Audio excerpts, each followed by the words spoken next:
A nossa aula de língua portuguesa vai tratar da leitura, com a correção da atividade produzida na aula passada, né?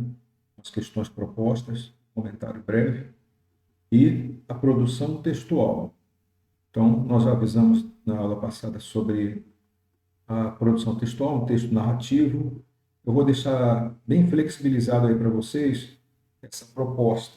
A gente vai passar algumas orientações, passos iniciais, mas é imprescindível que vocês produzam texto. A, o próprio material da Olimpíada de Língua Portuguesa coloca um subtítulo num capítulo bem interessante. Você aprende a escrever escrevendo. Então, não é excesso de leitura, ouvir histórias, ler, que vai fazer com que você aprenda a contar histórias. Você vai contar histórias com competência, histórias escritas, no caso, especificamente, quando você puser em prática isso aí, tá bom? Então vamos lá. Bom, o texto de trabalho nosso foi Os Automóveis Invadem a Cidade, de Zélia Gattai. É um texto do gênero Memórias Literárias. Vamos fazer a leitura, vocês já ouviram essa leitura na aula passada, mas nós vamos repetir aqui, tá bom? Os automóveis invadem a cidade. Naqueles tempos, a vida em São Paulo era tranquila. Poderia ser mais ainda, não fosse a invasão cada vez maior dos automóveis importados, circulando pelas ruas da cidade. Grossos tubos, situados nas laterais externas dos carros, desprendiam, em violentas explosões, gases e fumaça escura. Estridentes fonfões de buzinas, assustando os distraídos, abriam passagem para alguns deslumbrados motoristas que, em suas desabaladas carreiras, infringiam as regras de trânsito, muitas vezes chegando ao abuso de alcançar mais de 20 quilômetros a hora, velocidade permitida somente nas estradas. Fora esse detalhe o do trânsito, a cidade crescia mansamente. Não havia surgido ainda a febre dos edifícios altos, nem mesmo o prédio Marinelli, arranha-céu pioneiro em São Paulo, se não me engano, do Brasil, por ainda construído. Não existia rádio e televisão, nem em sonhos. Não se curtia som em aparelhos de alta fidelidade. Ouvia-se música em gramofones de tromba e manivela. Havia tempo para tudo. Ninguém se afobava, ninguém andava depressa, não se abreviavam com siglas os nomes completos das pessoas e das coisas em geral. Para que isso? Por que o uso de siglas? Podia-se dizer e ler tranquilamente tudo, por mais longo que fosse o nome, por extenso, sem criar equívocos, e ainda sobrava tempo para a ênfase, se necessário fosse. Os divertimentos existentes, então acessíveis a uma família de poucos recursos como a nossa, eram poucos. Os valores daqueles idos, comparados aos de hoje, no entanto, eram outros. As mais mínimas coisas, os menores acontecimentos, tomavam corpo, adquiriam enorme importância. Nossa vida simples era rica, alegre e sadia. A imaginação voando solta, transformando tudo em festa, nenhuma barreira a impedir meus sonhos, o riso aberto e franco. Os divertimentos, como já disse, eram poucos, porém suficientes para encher o nosso mundo. Zélia Gattai, Anarquistas, Graças a Deus, 11ª edição, Rio de Janeiro, Record, 1986. Vamos à correção comentada das questões propostas na aula passada.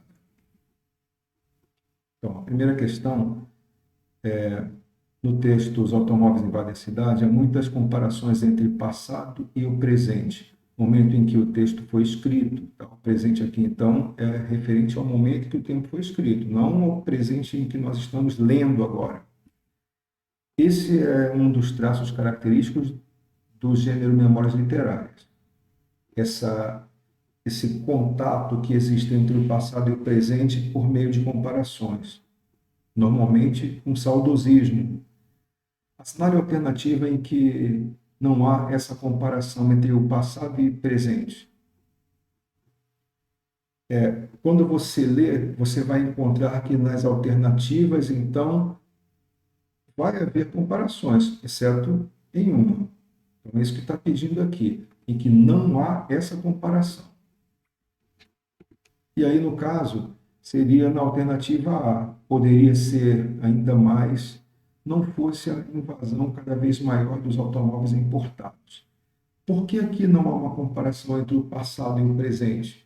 Porque esse trecho do texto, ele se refere ao próprio passado, que naquele momento a invasão dos carros estava acontecendo. Vamos para a segunda questão.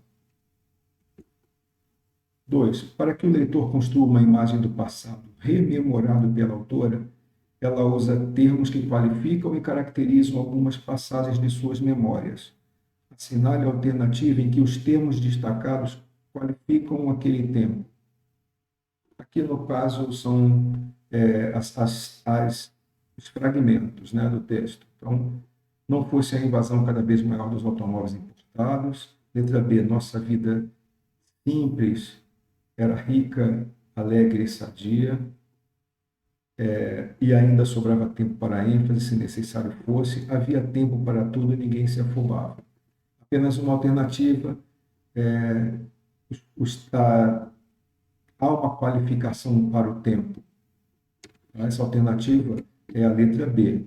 Nós vamos encontrar os adjetivos, classe gramatical responsável por qualificar outra, um nome, né? No caso, um substantivo.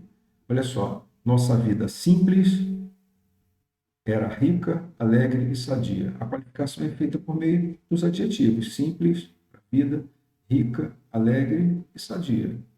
Ok? Refere-se ao passado. Que passado? Nossa vida era. O verbo aí no pretérito imperfeito do modo indicativo. Então, uma ação contínua no passado aqui, ou uma comparação aqui, no caso, uma qualificação que era dada com o verbo de ligação. Nossa vida e as qualidades referentes a ela. Terceira questão. O narrador apresenta como um relato fatos e cenas do passado. No entanto, há um momento em que o narrador interage com o leitor, como se esperasse ouvir uma opinião. Assinale a alternativa em que essa interação ocorre. Pessoal, como é que uma pessoa interage com outra? Ou respondendo ou perguntando. A questão aqui é pensar só nisso. Então, aqui no caso, faz faz algumas afirmativas, né? Coloca alguns pontos na sua exposição. Não havia surgido a febre dos edifícios, nem mesmo o Pérez de Martinelli. Para que isso? Para que o uso de siglas? Vamos lá, a resposta correta aí, né? Para que isso? Para que o uso de siglas? Ok? Então, nesse instante aqui no texto, está sendo falado sobre a pressa e a abreviação dos nomes. Podia-se dizer e ler tranquilamente tudo, por mais longo que fosse o nome por extenso, sem criar equívocos, e ainda sobrava tempo para ênfase se necessário fosse. Então, aqui é uma reclamação. Para que isso? Para que essas abreviações? Para que as siglas? Então, nesse momento, é como se esperasse do leitor uma resposta. É evidente que isso não iria acontecer, mas é como se trouxesse o leitor para o texto para que ele fizesse uma reflexão sobre isso. A quarta e última questão. Outra característica do gênero Memórias Literárias é destacar o passado como um tempo distante. Isso é marcado no trecho. Então, mais uma vez, passado como um tempo distante. Nós temos o passado, né? Os verbos estão no passado, infringiam, havia, afobava, sobrava.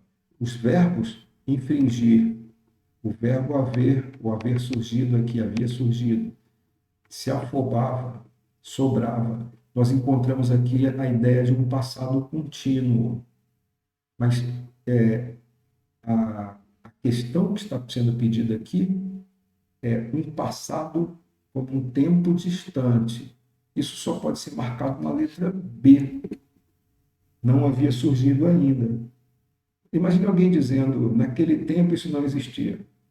Ou naquele tempo não havia televisão colorida. Você pensa, caramba, não havia televisão colorida. Pouco velha essa pessoa, né? Aí vem outro e diz assim, naquele tempo não havia televisão. Aí você pensa o quê? Ó, cara, esse cara aqui nem televisão havia no tempo dele. Você vai encontrar uma pessoa provavelmente aí com mais de uns 80 anos, né? Quer dizer, não havia televisão, ok? Ou pelo menos aí uns 70 anos, né? Imagina só, para o tempo de vocês, alguém disse assim, cara, no meu tempo não havia celular. Quer dizer, eu peguei esse tempo, né? Muitas pessoas que vocês conhecem tiveram a infância sem celular. Mas o celular começou a ser difundido, acho que no Brasil, assim, se tornou um pouco mais popular no final dos anos 90. E as pessoas começaram a ter, na segunda metade da década de 90, né? Começaram a ter celular como um objeto bem comum. De 90 para cá, nós temos aí mais ou menos 25, 26 anos, né? De 95 para cá. Bom, vocês já enviaram as respostas, quem não enviou, envia ainda. Né? Pessoal, vamos para a parte de produção textual, tá bom? A produção textual é o ponto culminante da nossa atividade. É importante que vocês participem, até pela necessidade que vocês têm de se desenvolver na língua portuguesa, saindo do estágio de ótimos leitores, como muitos já se manifestam, mostram e acertam as questões que são colocadas, apresentadas a vocês, mas passar para o estágio não só de um leitor, mas de um produtor de texto. A produção textual, no caso de uma memória literária, requer que você elabore no seu planejamento o seguinte: quem me pode contar uma memória literária? Ideal que seja uma pessoa idosa. Ideal, nesse período de pandemia, que seja uma pessoa próxima, que você possa, por exemplo, falar por telefone. É interessante que você se apresente à pessoa, fale com essa pessoa sobre o trabalho, a tarefa que você está fazendo. É uma Olimpíada de língua portuguesa, não é só uma prova que vai fazer. Esse trabalho é uma nota também, uma avaliação para vocês. E que você converse com, provavelmente, né, ou possivelmente com um parente idoso, uma pessoa bem próxima, que conte para você uma história, uma parte da vida dessa pessoa em um momento, né, interessante sobre determinado assunto. Sobre o que eu posso perguntar? Muita coisa. Sobre as brincadeiras, sobre a escola daquele tempo, se era diferente de hoje, fazer uma comparação, sobre o movimento dos carros, sobre uma ida à praia, por exemplo, a ida à feira, ao comércio, né? Como é que era naquele tempo e como hoje, né? Seria, como hoje é visto por essa pessoa, né? O que nós vemos hoje, muitas vezes, pode ser totalmente diferente do que era no passado. Imagine transformar o que ouviu num enredo, criando uma situação inusitada ou um conflito leve, de pouca tensão narrativa, quer dizer, não é aquele clímax estilo a Mansão Sinistra que nós ouvimos em outra aula. Ali existe uma tensão, né? Muito tenso, né? Muito tenso. Quem tem lembrado daquela historinha Mansão Sinistra, né? Então, a tensão é bem leve, né? A tensão narrativa é bem mais leve, o clímax é um clímax bem suave, ok? Afinal, é uma memória literária.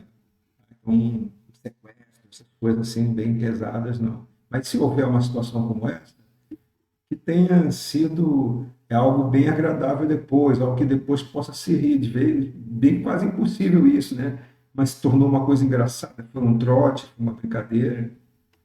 Eu já brinquei por exemplo, dar susto em pessoas, né? E uma vez eu dei um susto sério, eu dei um susto sério na minha mãe, ela quase me bateu, né? Criança, né? Eu fingi que tinha morrido. É bem sério, né? É pesado, né? Então, o que foi isso aí? É importante reconhecer que memórias literárias é um gênero textual do tipo narrativo. Por isso, deve apresentar os seguintes elementos: narrador em primeira pessoa. Posso fazer em terceira, professor? Poderia, mas vamos ficar com primeira pessoa. Aquilo que você ouviu, você vai contar na voz da pessoa que contou para você. É como se fosse o vovô, por exemplo, ou um vizinho, um amigo, um conhecido, contando aquela história, mas quem está escrevendo é o escritor, que é você. Personagens, óbvio, né? Obrigatório. O espaço, que é o local, ou são os locais onde os fatos acontecem ou aconteceram, no caso. O tempo cronológico, é o tempo do relógio, é o tempo do calendário. Um dia, depois outro dia, segunda, depois a terça, depois a quarta, e assim por diante. De manhã, depois de tarde, depois à noite. Tá? O tempo cronológico, é o tempo do relógio. E o enredo, que é o primeiro elemento que você vai construir. Porque em torno do enredo, o que eu vou falar? Eu vou falar sobre uma ida à feira, como é que era? Eu ia à feira, eu ia com a minha mãe e carregava as compras para ela, fazia isso. Como é que era esse tempo, né? Tem muita coisa para contar. Vocês também fazem isso, né? Certamente vão ao mercado com o papai e com a mãe, ajudam, aproveitam, fazem um lanche, tomam um refrigerante. Sempre assim, a história não muda, não. Além disso, né? Há uma estrutura ainda que tenha, já repetindo, uma tensão menor, uma situação inicial. A história começa num local, num ponto, você inicia a sua história em primeira pessoa. Quando eu era criança, morávamos numa rua, tal, tal, tal. Olha só. Eu ia para a escola, que era perto da minha casa, tal, tal, tal. E aí vai. Como é que começa a história? Mais ou menos isso. Um conflito, um probleminha, né? Aconteceu um probleminha na escola, aconteceu um probleminha na volta da escola. Fui jogar futebol, era meu hábito, voltar da escola jogar futebol. Clímax, né? Tem uma tensão ali, né? Caiu, machucou, tem que chamar a ambulância, porque, olha só, se machucou muito. Né? Chamar a ambulância é um caso especial, né? Não foi, nunca aconteceu isso aí, mas pode ser. Viu um clímax, né? Mas acabou tudo bem. Um desfecho, gente. Essa estrutura é obrigatória. Cria uma situação, tá? Lembra, tensão pequena, tá bom? Planejamento da produção.